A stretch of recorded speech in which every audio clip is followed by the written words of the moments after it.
Hello everyone, welcome to our channel. NTA UGC NET का result आ चुका है। मेरे ग्रुप से काफ़ी सारे बच्चों का नेट जेआरएफ क्वालिफाई हुआ है। जिन लोग का क्वालिफाई हुआ है उनको ढेर सारी बधाइयाँ। बट ग्रुप में बहुत सारे ऐसे स्टूडेंट्स भी हैं जिन्होंने बहुत मेहनत करी, बट उनका समहाउ किसी रीज़न से, कुछ कारणों की वजह से या कुछ नंबर से, कुछ पॉइंट से नहीं हुआ। बहुत दुख होता है जब आपका किसी एक रीज़न की वजह से कुछ नंबर से या कुछ क्वेश्चन से रह जाता है। बट अब जो चीज़ है उस चीज़ से आपको उबरना कैसे है, क्योंकि जब ऐसा कुछ होता है तो फिर हमारा मन, हमारी हिम्मत एकदम टूट जाती है। मन करता है कि अब आगे कुछ नहीं हो सकता। इस स्थिति के बाद अब हम कुछ नहीं कर पाएंगे।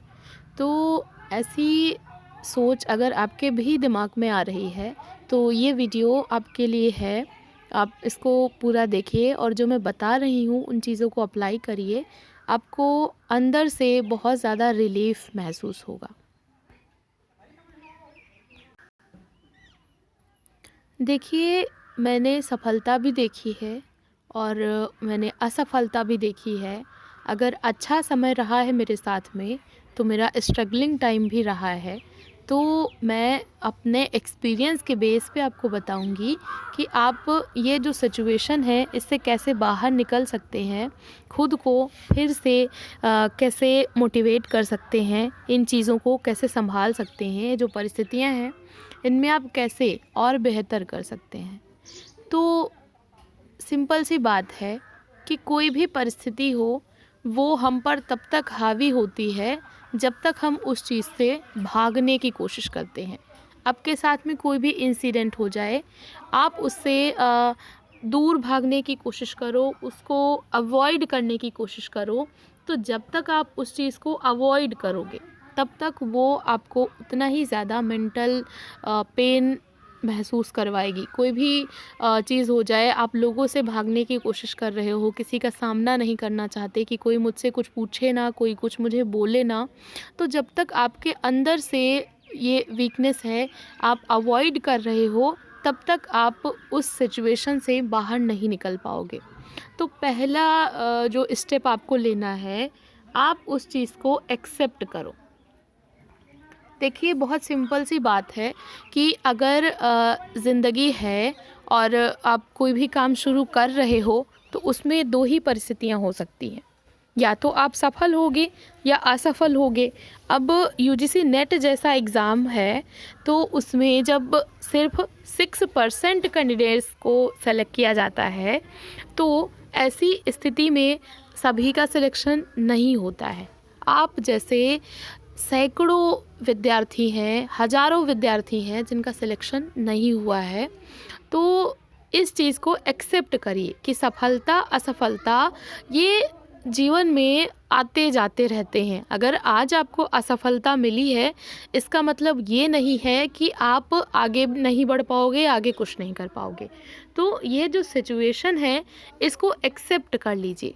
जब आप एक्सेप्ट कर लेंगे तो आप चीज़ों को फेस कर पाएंगे, ज़्यादा बेहतर तरीके से चीज़ों को समझ पाएंगे। तो ये खुद में एक्सेप्ट करिए कि हाँ, ये चीज़ मेरे साथ में हुई है। मेरे साथ में जब भी कुछ ऐसा होता है तो मैं जब तक उस चीज़ को एक्सेप्ट नहीं करती हूँ, भागने की कोशिश करती हूँ, तब तक मुझे वो चीज़ डिफ़िकल्ट लगती है। जब मैं उस चीज़ को एक्सेप्ट कर लेती हूँ अंदर से तो मुझे हिम्मत मिल जाती है कि हाँ, ये चीज़ हुई है, अब मुझे उसका सल्यूशन ढूंढना है। तो पहला काम आपको यही करना है कि आपको ये सिचुएशन जो आपके साथ में हुई है इसको एक्सेप्ट करिए।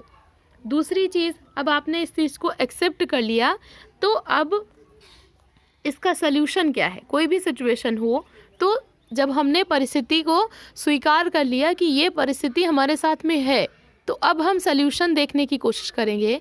तो सल्यूशन में आप क्या कर सकते हो, दोबारा से एग्ज़ाम की प्रिपरेशन कर सकते हो। ठीक है, अगर आप 4-5 बार एग्ज़ाम दे चुके हो, आपकी हिम्मत ही नहीं हो रही है, तो आप किसी दूसरे एग्ज़ाम की तैयारी कर सकते हो, क्योंकि ज़िंदगी एक एग्ज़ाम के बेस पर नहीं ख़त्म होती है, ना ही आपकी क्वालिफ़िकेशन को कोई एग्ज़ाम के आधार पर कोई जज कर सकता है, कोई नहीं बता सकता, क्योंकि ये सिर्फ़ एक एग्ज़ाम होता है। आप उसमें सफल हुए, असफल हुए, लेकिन ये नहीं बताता कि आप में कितना नॉलेज है। अगर आपके पास नॉलेज है, क्योंकि आपने पढ़ाई करी है, तो ज़ाहिर सी बात है कि आपके पास नॉलेज है, तो वो नॉलेज आपको कहीं न कहीं किसी न किसी रूप में बहुत अच्छे से उसका बेनिफिट मिलने वाला है। तो आप सॉल्यूशन ढूँढने की कोशिश करिए कि या तो आप उसी एग्ज़ाम की प्रिपरेशन दोबारा से शुरू करिए, क्योंकि मेरे साथ में इस बार मैं सच में बहुत ज़्यादा खुश हूँ कि मेरे 2 बच्चे जो 4 बार से लगभग ट्राई कर रहे थे, इस बार उनका जेआरएफ हुआ, और एक बच्ची है जो 2-3 बार से ट्राई कर रही थी, तो पिछली बार उसका नेट हुआ एंड इस बार उसका जेआरएफ हुआ। मैं आपको उनकी स्टोरी सुनाऊँगी, बताऊँगी बाद में, तो आपको भी लगेगा, आपको भी उस चीज़ से मोटिवेशन मिलेगा। तो ज़िंदगी में कभी भी हार के बैठना नहीं चाहिए, मेरा ये मानना है। परिस्थिति चाहे जितनी ख़राब आ जाए, आपको हमेशा ही चलते रहना है, आगे की तरफ बढ़ते जाओ। अब आप निकल चुके हो तो पीछे मुड़ने का कोई तो सवाल ही नहीं पैदा होता। परिस्थितियाँ चाहे जितनी ख़राब आएँ, देखिए परिस्थितियाँ कभी भी अच्छी नहीं होती हैं। चीज़ों को एक्सेप्ट किया तो फिर से लग जाओ उसी जुनून के साथ में। 2-3 दिन थोड़ा सा मन को रिलैक्स करो। लोग पूछते हैं, बोल दो कि इट्स जस्ट अ एग्ज़ाम, ठीक। जो सबसे बड़ा हमारे लिए जो एक चैलेंज कह सकते हो होता है कि लोग पूछ रहे हैं कि क्या हुआ, तो लोग पूछ रहे हैं तो उनको जवाब दो कि ये सिर्फ एग्ज़ाम था, इस बार नहीं हुआ है लेकिन अगली बार पक्का होगा। इस चीज़ को एक्सेप्ट करके अपने अंदर एक जुनून के साथ में, फिर से एक बिल्कुल नई लगन के साथ में, नए आत्मविश्वास के साथ में, उत्साह के साथ में चीज़ों को करना शुरू करो। मुझे पूरा भरोसा है कि आप बहुत अच्छा कर पाओगे, बहुत अच्छा कर सकते हो, आपके अंदर वो चीज़ है। आप अगर इस एग्ज़ाम को देने की हिम्मत कर सकते हो, तो जाहिर सी बात है कि आपके अंदर वो भी हिम्मत है कि आप इस एग्ज़ाम को क्रैक कर सको। तो फिर से उठिए और फिर से पुनः कोशिश करिए कि आप ये एग्ज़ाम क्रैक करके ही मानोगे। कितना कठिन है, कुछ कठिन नहीं है, अगर ठान लो तो सब कुछ आसान है। एक सही दिशा में खुद को लेके जाइए और अपने मन से बोलिए कि मुझे ये करना ही करना है, बहुत अच्छे से चीज़ें हो पाएंगी। एक चीज़ और जो मैं हमेशा बोलती हूँ, ज़िंदगी में हमें वो चीज़ नहीं मिलती जो हम चाहते हैं, ज़िंदगी में हमें वो मिलता है जो हमारे लिए सही हो। तो जो चीज़ आपके लिए अच्छी होगी, वो चीज़ आपको मिलनी ही मिलनी है। अगर ये नहीं हुआ तो शायद आपके लिए कुछ बहुत अच्छा प्लान हो भगवान जी का। तो इस विश्वास के साथ में उठिए, कोशिश करिए और जल्दी ही आपके साथ में कुछ बहुत अच्छा होगा। ये चीज़ मान के फिर से अपने आप को अपना उत्साह बनाए रखिए, अपने आत्मविश्वास को मत खोने दीजिए।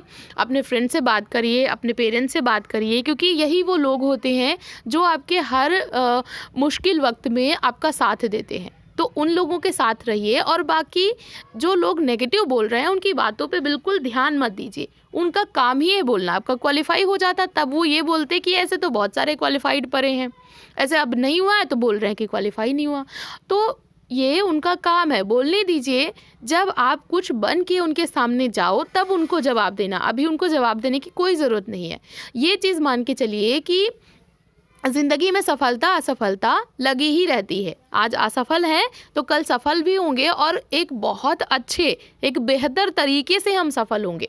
मेरे साथ में जब भी कुछ भी बुरा होता है, मैं ये मान के चलती हूँ कि कुछ बहुत अच्छा होने वाला है, और मेरे साथ होता भी है, क्योंकि वो मेरा भरोसा जो है कि कुछ बहुत अच्छा होगा, उसी के बेस पे शायद मैं आगे बढ़ पाती हूँ और खुद को रुकने नहीं देती हूँ, खुद को थकने नहीं देती हूँ, और उस सिचुएशन से मैं बाहर निकल जाती हूँ। बहुत बारी मेरे साथ हुआ है जब मेरी हिम्मत बिल्कुल टूट चुकती है, लेकिन फिर से मैं खुद को समझाती हूँ कि अगर आज बुरा हुआ है तो कल कुछ बहुत अच्छा होगा, और वो चीज़ होती भी है। तो जैसा हम मानेंगे, हमारे अंदर जैसा विश्वास होगा, हमारे साथ चीज़ें वैसी होती चली जाएंगी। तो भरोसा रखिए, आपके साथ कुछ बहुत अच्छा होगा, आप कुछ को बहुत अच्छा करके दिखाएंगे लोगों को। तो फिर से उठिए, अच्छे से, आराम से, विदाउट एनी टेंशन, कुछ भी बिना सोचे, बिना डरे, सारी चीज़ें अच्छे से हो जाएंगी। तो ऐसे ही अपना पढ़ाई शुरू करिए, पढ़ते रहिए और जो आपने गोल बनाया है उसकी तरफ आगे बढ़ते रहिए। आप सभी को बेस्ट विशेज़ मेरी तरफ से। मैं भगवान जी से प्रार्थना करूंगी कि आप सभी को नेक्स्ट एग्ज़ाम में या जो भी आप आगे करना चाहो उसमें आपको सफलता दें।